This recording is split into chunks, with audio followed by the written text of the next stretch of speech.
Good morning everyone. Another repair video. It will be a short and simple one hopefully, and it may be a common issue as well. This is a Geobook 1E, came in with no display. After I looked at it, the logic board does power on, get the green light, okay, but no display. To confirm that the logic board is functioning, one of the quick tests I do is plug the keyboard in, power on the unit and keep on pressing the cap locks on your keyboard, and if the cap locks lit up green, then that means the board is posting. Okay, so the next step would be to look at the LCD assembly. So this is what I've done. Also, to confirm that the display is coming on, is I've used this mini HDMI onto my monitor here, and I did get display.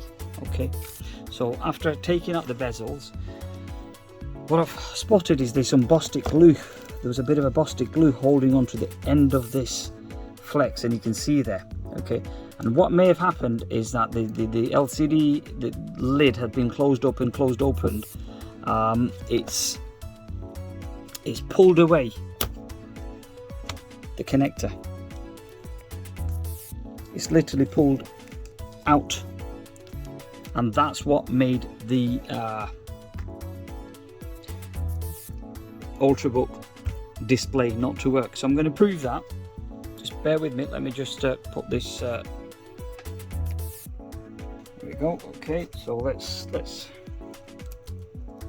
take this off.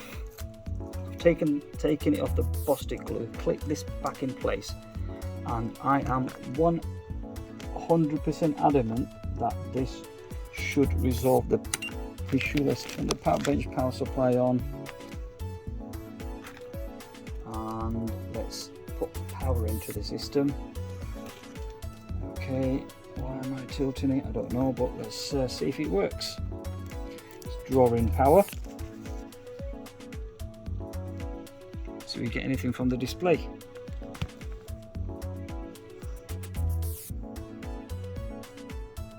There you go. Absolute friggin' magic. Right, it's taking a bit longer to boot because battery's disconnected, so it just that's just these BIOS and these Ultrabooks, the new generation do. They'll just start, shut down, start, shut down, and then eventually come. So there you have it. So with this Geobook, if it powers on, you got green status light on here. Let's show you. You got green light here, but nothing's on the display. Then this is what you need to look out for: is to take the assembly off and get rid of just release this ribbon. Release this ribbon from this Bostik glue, whatever it is, and just so that it's free, and put everything back together. So there you have it.